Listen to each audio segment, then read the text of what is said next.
Hi, I'm Arati. Welcome to my little art haul.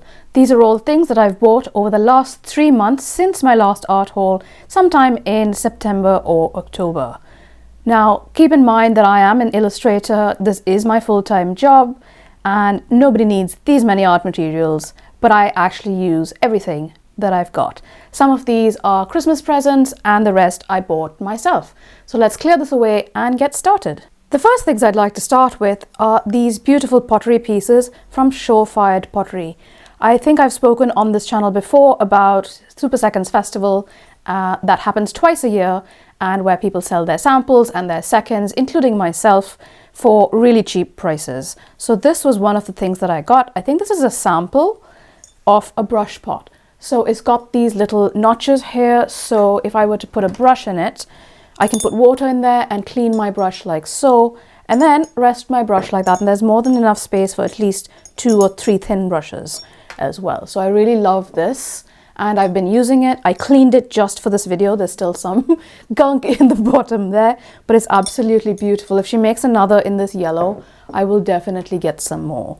The second thing is this ceramic palette. I think she made it as a sample, but she may offer it again in the future. I've actually put some of my Daniel Smith gouache in there to check the crumbleability. It is a little bit crumbly. That video is coming soon as well. But it's such a beautiful palette. It has such a nice feel to it. It is handmade, so it's uneven. I love that. It did come with a string through here, but I kept catching the string on my fingers and almost knocking it off the table, so I took those off. But it's beautiful. I am going to use these once they've fully dried. Not quite yet. But yeah, it's absolutely beautiful. So that lovely little set of a paint pot and a palette. Next is this Canford black paper, which doesn't even fit on my screen. It is from Daler-Rowney and I got this from Cass Art. It is just plain black card. I did need some to do some tests, not really to draw or paint on, but I don't actually have any black paper, so I thought this would come in handy. I've already started using it, and in fact I've got this little spare bit of paper that I actually want to test the next little art supplies on, which you will see in a moment. It's actually quite nice card. It isn't too thick and I wouldn't use water media on it, but I think dry media will be perfectly fine. So let's keep that black paper here and put that away and bring in my next art supplies. These are something that I saw Chloe Rose Art swatching the entire set of however many pens there were. And I thought that these would be really, really handy. It is the Carin marker Decobrush. There are, I think, quite a lot of colors, but I only bought 11 different ones. So if I put them in order, you can quickly see a couple of blues, blah, blah, blah, and a green. There we go. There we go. So 11 colors that I got. Now, I did get in touch with Karin about these. K-A-R-I-N, Karin. I think they're Eastern European somewhere, about the pigmentation of these. Now, these pens do say that they are opaque, permanent ink, and have a color burst effect. They're water-based, non-toxic, suitable for most surfaces, and the reason I bought them is a flexible brush tip. Now, most of you would be familiar with Posca pens. This is a very old one that have the bullet tip. The reason I'm not too fond of Posca pens in my regular sketchbook work is that they have a bullet tip. So I prefer Tombow pens with the flexible brush tip, and these seem to be a substitute for that. So look at the brush tip on this. That is pretty good, isn't it? It is a brush tip. It is not, but unlike the Poscas, you don't actually have to shake it. I will do a whole video on this, but look. Now, I will do a whole video on these, but let me just swatch these for you. So there's green, gray, olive black. What is this one? This is ocean teal. I got the colors that I was most likely to use. And indigo blue, poppy, soft peach too. There's like loads of colors. I just got some of them. Sandstone. It's like you don't have to even shake them. Oop, don't even have to shake them that much. This one is praline. gold, which I think is a bit more orange than gold, and pastel yellow. So there are those colors, and let me just get my notebook in which I've actually swatched them on white paper. So here are the swatches on white paper, and you can see them here. They are actually very matte. They're not super opaque, but they work on dark surfaces, which is the problem that I have with Tombow markers. I'm very happy with these. I've only had them for a few weeks, but they have been working really, really well for me. I will do an entire video just on these. I did email them about the light fastness, and they said they're pigment colors, so technically they should be light fast, but I will do light fast tests of my own. Speaking of markers, I did get this set of Posca markers. Again, it was at the checkout at Canson on sale, so I just decided to get them. They're always handy. And there are 4 chunky markers in this. Now, I've already started using the white. I just put it back in the case for you to see. There's a white marker, and they are this big chisel tip. There's a silver, which is quite metallic, but feels more like a gray, and that's what I would use it as. A gold, which is far more metallic than the silver is, and a bit more opaque. And finally, a black. I am unlikely to use this in my sketchbook because it's really chunky.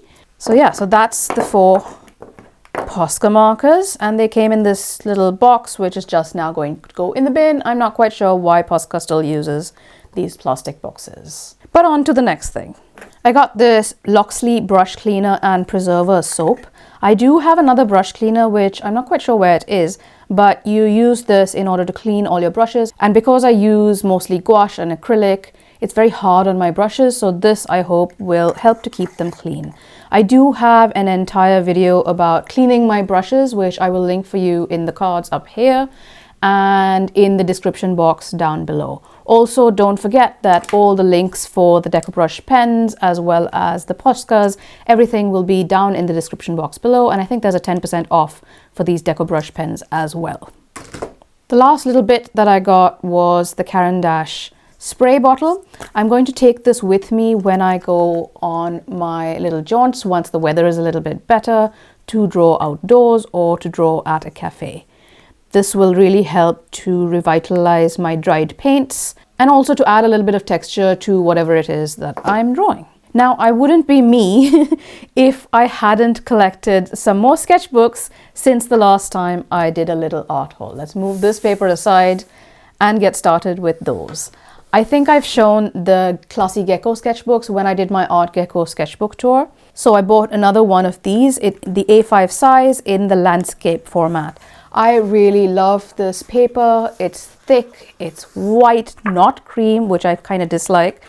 It doesn't show through, and apart from alcohol markers, all medias that I use at least seem to work well on this paper. There's quite a number of pages, and I really love this format.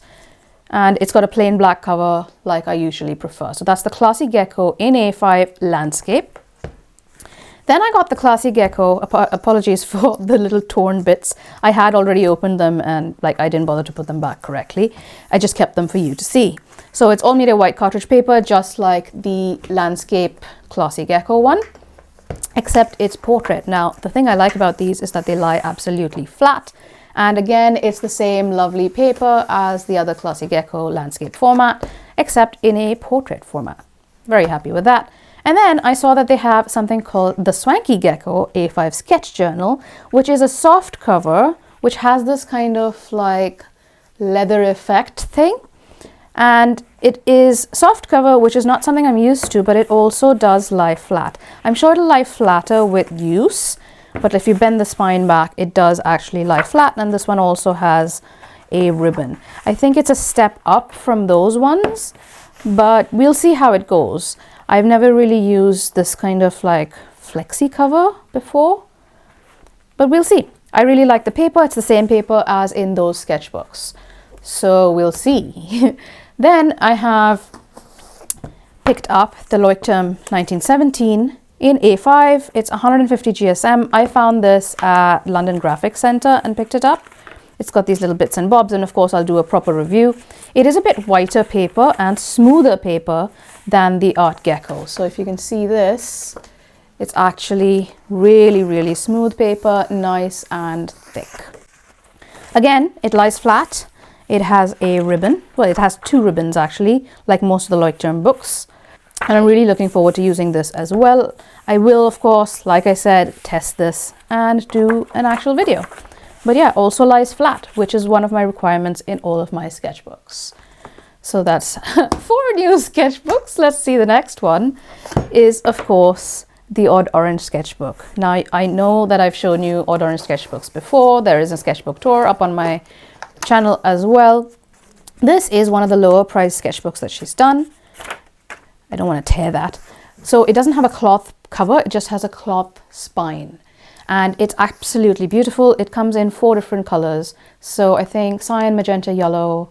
I'm not sure if there's black, but cyan, magenta, yellow, that's for sure. And it's the same lovely paper inside, hand sewn, hand bound, lies absolutely flat. Beautiful, beautiful paper. Slightly thicker than the Art Gecko sketchbooks. Beautiful stuff.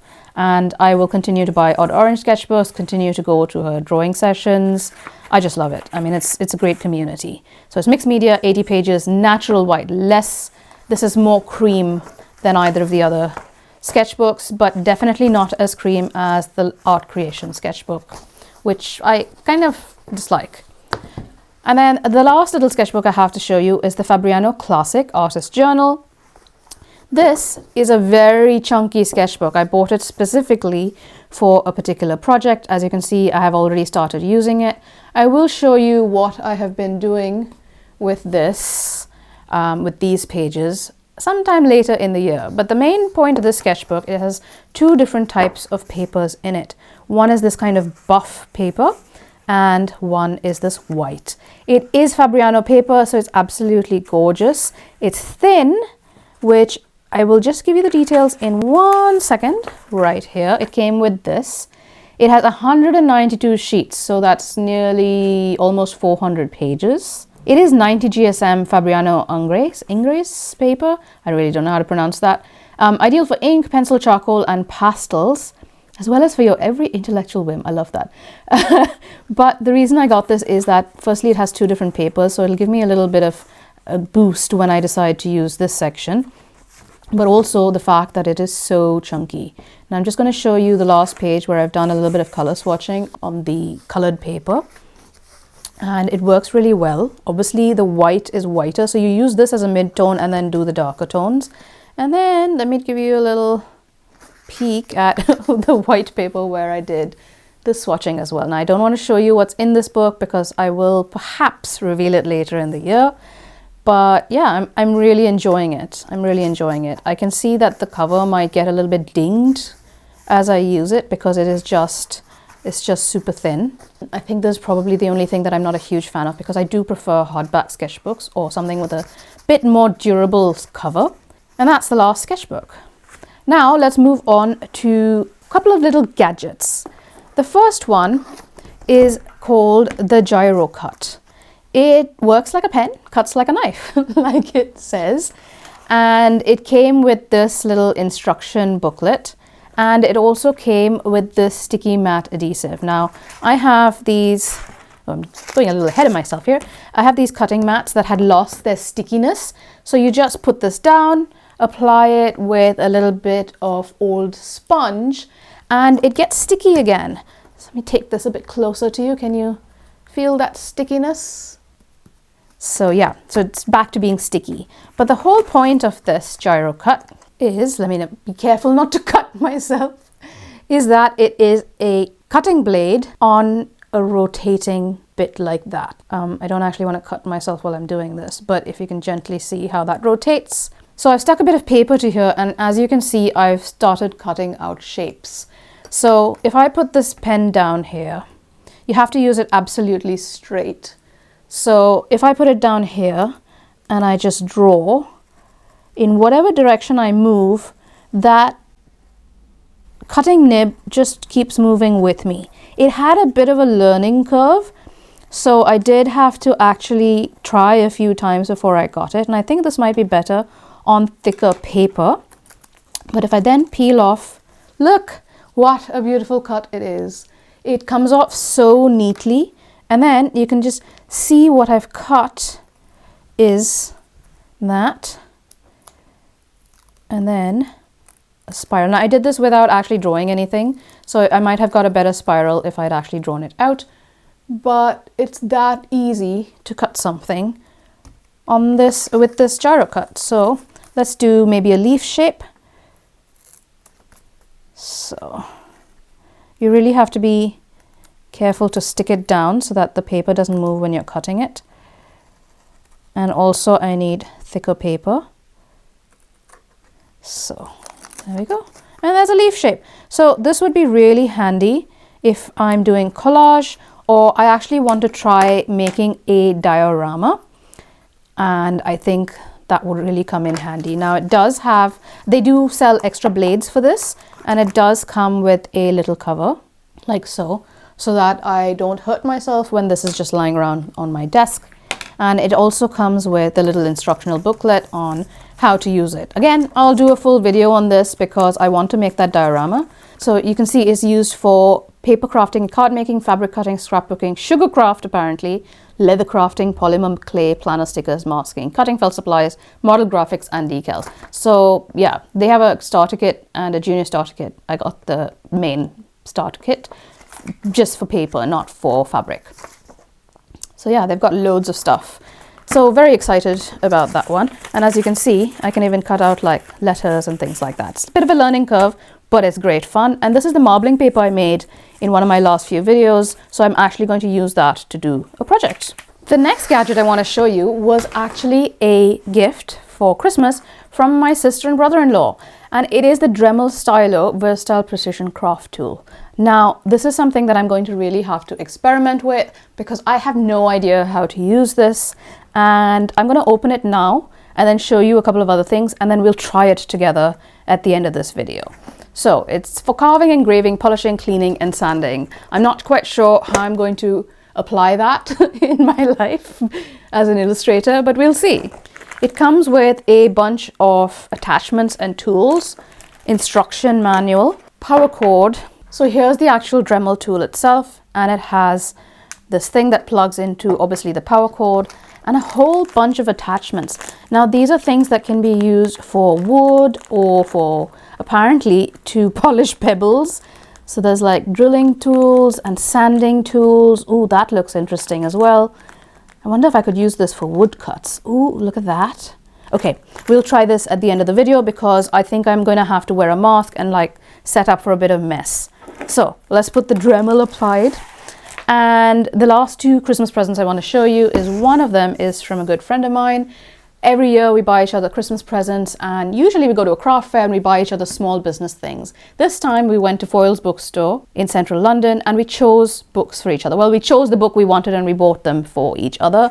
And this is what she got me, The Art of Fantasy. Of course, I will do a full review of this, but it's basically a visual source book of fantastical art, a mesmerizing and thoughtful curation of artworks presented by the unreal. But the thing that I really like about this is that you'll see from the contents that it is set up with different sections: Beasts and Beings, Quest for Knowledge, and Worlds Apart. Now, if you're a reader of fantasy novels or fantasy fiction, you will know that these are important things in the fantasy world.